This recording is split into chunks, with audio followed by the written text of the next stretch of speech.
Hello, welcome to my live stream this evening. I'm Marina Blackford. I decided to go live because I feel like that I could provide some real-time questions and answers for anybody that wanted to hop on. I planned maybe 30 minutes-ish because I have some points to hit to talk about breast surgery and during cancer. Um, and thank you guys for those that are here live with me now. Um, I'm hoping you all can hear me well. I was going to try and do computer live stream was just spinning. So that's why I am delayed with time. So I opted to go to my phone. So hopefully you can all see and hear me well. When I planned this, it was impromptu because this is a night that I don't have my kids. My husband's not home. Hi, yay. So nice to see you there. I know you've commented on videos. Thank you for following. You love the vlogs, so thank you. I love doing vlogs. They're a little more work, not quite as popular as just straight up breast cancer videos, but I'm gonna probably continue to do them just because they just they help me touch base with emotion. And I want to share a little more of what I eat and how I'm doing mentally in my vlog, so they won't be so much family focused as just like healthy living focused. Yeah. I when I planned this live stream, I was not thinking that tonight is the State of the Union. If that's important to you, the State of the Union is going on, and it is important. Um, but I started watching it and I'm recording it. I'm all about Cliff Notes. I will probably just listen to Cliff Notes on the State of the Union the after it tonight or tomorrow morning. So I just wanted to have a couple people hop on. I am just going to hit my points here, and then this video will be on my channel for anybody to come back and look at. And I will plan another live video that is not on a night that the State of the Union is happening. So if you feel like this video helped you, if you feel like you liked the live, let me know. Please comment. You can also find me on Instagram at Marina Blackford, and you guys can direct message me there. I have people direct message me quite often, actually. I answer at least a couple people a day and direct questions about surgery, chemo, nausea, hair loss, um, anything, anything, guys. And so thank you. All right, let's get going. Welcome. State of the Union's happening. Let's hope for peace in the world. Do I have any tablets now? Oh, so maybe pills. Um, I am not on any medication after my breast cancer journeys. Not after the first time and not after this time. I've had breast cancer twice. I am not on any medication because my breast cancer, kind of don't know where to look, because my breast cancer was triple negative, which means I'm negative for the 3 hormone receptors that they test for when you're diagnosed with breast cancer. If you are positive for any one of those, two of those, all of those, then they will likely put you on a hormone suppressing type of pill. And you could be on that for years after. But since my breast cancers were negative to all of those, I am not on something. And since having my last breast cancer, um, I had my full hysterectomy and ovaries removed. And so that could help possibly as well. So I opted to do that surgery because I am BRCA positive. Let's make this very clear. It's a very important part of the things that I will tell you in my experience that I am BRCA positive, which is an acronym, BRCA, or abbreviation. It stands for breast cancer, is what they named the genetic mutation. If you have it, and there's BRCA1 and 2, I am BRCA1, which is the type that most would put you most at risk for breast cancer and ovarian cancer. And I'm positive for that. So since I'm positive for that, I removed all my breast tissue. So that's a great question. And let's head into some of the breast surgery stuff here and then continue to ask your questions. Type them, I see them, and I'll respond. Okay, so breast surgery. Let's breathe. Breathe. Okay. It's be present. Breast surgery. I opted to have the double mastectomy surgery due to being BRCA positive. So, if that is the case, you're BRCA, you will likely be told that you should remove all breast tissue. And I think that is the safest way to go. Now, whether you have, let's say you're BRCA, you know you're BRCA positive and you haven't had a cancer diagnosis, then you have something to really think about. Should you proactively remove your breast tissue? I would. It's a tougher decision to make without knowing you have cancer. I had cancer, so it was not a tough decision. I said, yes, let's remove it all. But if you're BRCA and you do not have cancer, they're going to ask you to be on heavy surveillance, which is likely like every 6 months, be seeing a doctor, doing a mammogram at least yearly, breast MRIs. I'm going to turn up lighting here. So that was a huge factor in removing all my breast tissue, that I was BRCA positive. Um, sorry, guys, let me get some light up in here. All right. One moment. Okay, more light so you can see. All right, so that is the step one. I'm BRCA positive, all breast tissues removed, and I would recommend it if you're BRCA.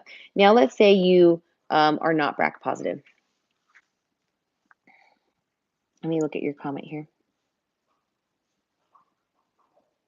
Thank you for commenting, and I'm new to this, so I'm trying to make sure I can see all of your comments. You asked something about lupus. I don't know. I missed it. Please ask again, or I will try to pull it up on my computer over here also. First time doing live, and I am learning. I appreciate you guys being here. Here we go.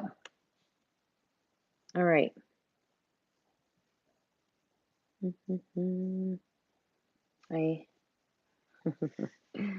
Yes, ask your question again.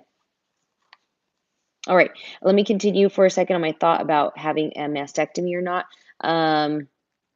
You may be recommended to do a single mastectomy, removing one of your breasts if you have cancer and you don't have BRCA, but it's progressed to a more advanced stage, like stage 3 or stage 4, then they'll likely recommend that you remove the whole breast, just to be sure that they got it all.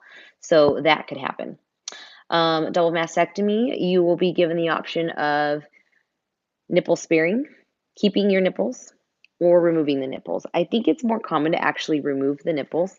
My plastic surgeon, my breast reconstruction surgeon that I worked with at my cancer center, said that he had good success with leaving the nipples and it felt more natural and women seemed to really be happy with it. So I opted to do nipple sparing double mastectomy the first time I had breast cancer.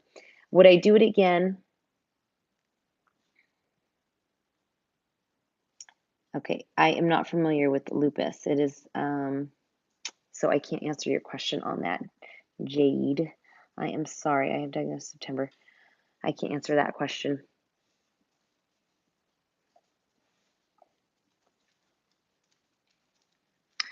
So let me continue then real quick.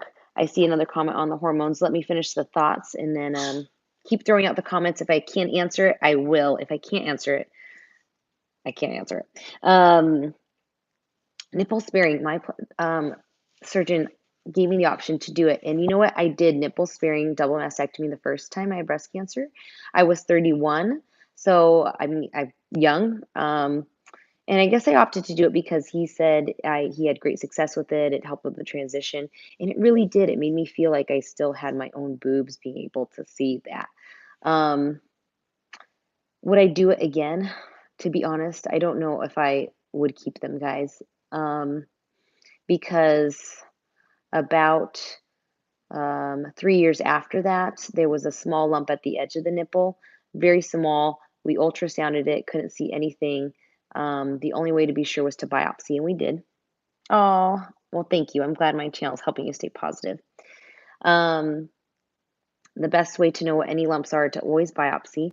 I opted to do that. That would be normal and fine. Um, where we biopsied on the exact edge of the nipple, though, um, my body would not heal because there's like little like pores around your nipple, and I ended up having a staph infection, and it was very hard to cure. It was one of the hardest parts of my journey. Um, I fought that for a long time. It took months to beat it. Staph infection works like this. There's an infection in your body. In this case, the breast cavity, and it has to be perfectly cleared out for it to be successful to cure staph. And it just was very, very hard. So I don't know that I would have kept my nipples in the long run, to be honest, guys. That is my personal experience and advice. All right, I'll continue. Don't get emotional about my staph infection. Um, More on that, another chat. Um, so I opted for breast reconstruction. Um, I opted for breast reconstruction, and I would do that again. And there's pros and cons to it, guys. The pros to it is I feel fairly young. I wanted to feel like I had done something under my shirt, when I'm out and about. When you have your breast tissue removed, it is more than just being like a flat A cup. I mean, you literally have concavity in your chest, meaning like it's like there's nothing um, that they remove so much. Um, and I don't know if I was ready to feel so new in my body with having nothing. I don't know that I was mentally ready for it, but there are women that do it. There are Facebook groups you can find, and people will say it is just freeing, and you have to fully embrace it. That's what you want to do, and that's fine. Just you just have to know. I mean, it's more than flat chested. It is like it's going to be a huge transition physically. So take the time to really think about whether you want to do reconstruction or nothing. If you want to do reconstruction, here's what you can expect. They will place expanders. Likely, they will place expanders. I had all the breast tissue removed. They placed expanders. They leave it after double mastectomy for about, I feel like a month, and then they slowly start to fill your expanders over 2 or 3 visits, usually, depending how much you can handle. About 50 to 70 cc's usually each visit.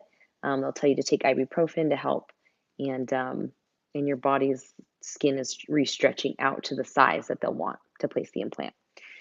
I say likely you'll do expanders because there are some plastic surgeons that can do direct to implant breast reconstruction, where they remove all the breast tissue and then they immediately put an implant. That is going to depend on your plastic surgeon and your body type. So those are 2 things that are huge factors in this. 3 things that are huge factors. Your plastic surgeon, what their experience is, what they're willing to do, the options they give you. The second factor would be probably your body type. I mean, do you have more tissue, less tissue? I guess that's the best way to explain it. Because along with that comes possibility of fat grafting. I'll talk about that in just a second. And the third thing would be your breast cancer diagnosis. Are you BRCA positive? Are you triple negative? Are you hormone positive? All of those factors. And those are 3 main factors in deciding surgery. So you want to really get to know all those 3 main factors. Know your diagnosis, know your plastic surgeon, get a referral, and I would likely get 2 opinions if you can. I always recommend a second opinion when it comes to cancer and surgery. And chemo brain. What was the third one? Your body type. Your body type could be a factor. Um, all right, after expanders are placed, filled, then you will get the implant done. This is called the exchange surgery, where they exchange the expanders for implants. The implants you have 2 options. You can do saline or you can do gel silicone. The most common right now is gel silicone. Both are considered safe. Gel silicone is actually considered a little more safe because it has less chance of rupture. You guys have to do the research, talk to your plastic surgeon, and decide what's going to work for you. The gel silicone is kind of a nickname of gummy bear. It's not the old silicone that could rupture and leak into your body. It's a kind that's more solid, and if it were to rupture, it just stays solid in the implant. So it's not going to leak out into your body. You just had your exchange surgery. Okay, great. Oh, I hope you're healing well. I feel like the exchange surgery is much better than the first surgery. I hope that was the case for you. Um, So once you do the exchange surgery, once you pick your implant type, they'll do the exchange surgery. So they're going to talk about a size. It could be 450 cc. I mean, again, depends on what you and your surgeon talk about, your end goal is.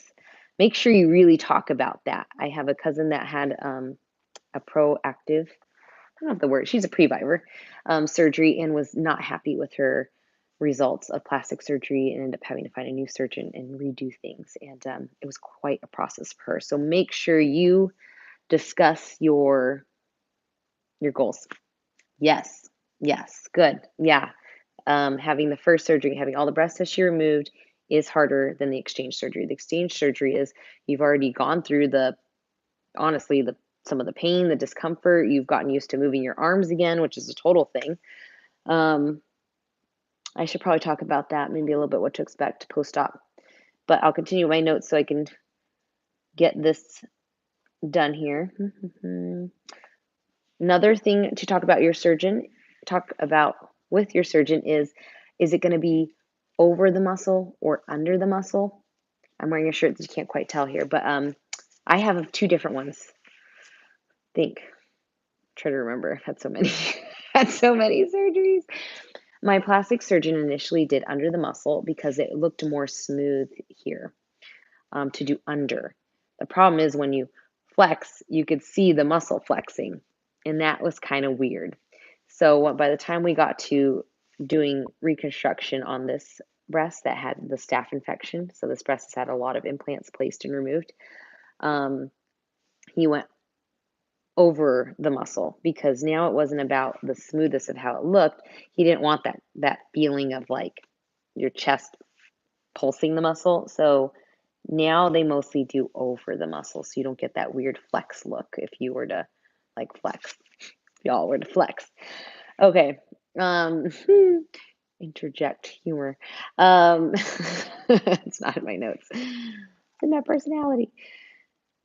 If you guys can laugh during any part of this journey, it's healing medicine. Trust me. It might seem kind of dark to laugh during cancer, but sometimes you just gotta laugh. Like you need to. Okay. So they usually do under now. That's my experience. Fat graft could be an option with your breast reconstruction, is that they might take fat from a part of your body, maybe a little bit at your midsection or your thigh, and they can place that in this area to help that look smooth. The problem with fat grafting is it doesn't always stay. Sometimes your body kind of dissolves it a little bit. Why would it dissolve it there and not where the fat is? Anyways, I don't know, but also had exchange surgery. They did hysterectomy at the same time, so it was a lot. Did you take it radiated? Take longer to heal? Um, great question. Radiation for me has been done after all my surgeries, and um, so it's hard to answer that question. I did not have. Yes, your radiated side will likely take longer to heal, and I can speak to that because that was the case for my mom because she's had breast cancer 3 times now. So the side that she had radiation on the first time she had cancer, when she had her double mastectomy the second time, that side would not heal for her. So they had to do a little bit of what's called a transflap and bring some tissue forward to help it heal. So yeah, if you have a radiated side, it will not heal as well. That actually is my next point and my kind of my last point. Um, you just had your first chemo for triple negative. Okay, yeah, it's tough. The first one is one of the roughest. Probably the first one is one of the hardest, and the last one's one of the hardest because the first one is like your body has no idea what's coming. Good to know that your radiation site is healing fine. Yes, I think it can. It really, really can. Um, it's also the radiated site is also weird though because of the nerves are kind of different there, so it almost is like numb and tingly at the same time. It's weird. Um, First chemo is very hard because your body doesn't know what to expect, and it's a learning curve for you. I think it gets easier as it goes. To be honest, make sure you stay hydrated. It's one of my best tips is to just make sure you're drinking lots of fluid during chemo. And to talk to your team that is giving you the chemo and let them know how you're feeling so they can adjust your pre-meds as if possible. So good luck to you. I say the last chemo is one of the hardest too. at the end because you're just so mentally done. So in the beginning, it's the physical, and in the end, you're mentally done. In the end, the mental part probably has a lot to do with fatigue. I mean, you're just tired, and so you're literally physically and mentally tired. So hang in there. You can do it. Just imagine yourself being free of cancer. And if you can put yourself there and know that that is where you will be, it will help you get through. All right. My next point is about radiation. If you are doing radiation, they will likely expand, then do radiation with an expander in, wait 4 to 6 months, and then remove that expander, and then do your implant. That is the safest way to do it. They don't like to radiate areas. You're welcome. They don't like to radiate areas that have the implant left in them, but if they have to, they have to. So they did in my case. The implant was fine this last time I had breast cancer. Here's the lumpectomy side. Guys, look at me. This is what I'm walking around wearing today. I don't even care. Like got my lumpectomy fat boob hanging out. Whatever. No one really notices, and if they do, everybody's got so much going on, right? I mean, State of the Union is happening right now, people. There's a lot going on in the world, but just rock it, guys. Just rock it. Okay, so this is the lumpectomy. This last time, you can still see what radiation looks like. It's still tan. Radiation was 6 months ago. Here's the lumpectomy. Here's the implant. So they radiated with a gel implant in. I have a risk of this hardening over time, not immediately. It could happen over a year or so. To be honest, this side is still a little less hard. Hey, check for lump. And then the other side, which is very, very tight because it had a staph infection there, and they had to remove all the breast tissue. Not just the first time, but even more the second time, just to make sure that there was no staph infection left. So I didn't go septic. I mean, guys, I'm like, imagine yourself as a cat with 9 lives. I've used a couple, I don't want to say several, but I've used more than a couple of them. You can do it. You can be here. Next options for breast surgery, you might just be a lumpectomy, guys, like this. And lumpectomy, I don't want to diminish it. It is still a surgery. You're going under. You have to recover from anesthesia, which I think is one of the harder things sometimes. You've been watching me since last year, January, and you're triple negative. That is like, yeah, check up next week. Oh, well, thank you for watching. I'm so happy you're here. Thank you. And I just pray that your journey keeps going well. Lumpectomy, though, guys, if all you are told is you need a lumpectomy because you are not BRCA, you were a stage 1 or 2, the lymph nodes came back clear, your chemo was successful, then hallelujah. I am so proud of you. Lumpectomy doesn't make you less of a survivor than those of us that have to have it all removed. It just means that your surgery journey might have been a little easier. And you know what? Just high five to that. That's fine. That's totally fine.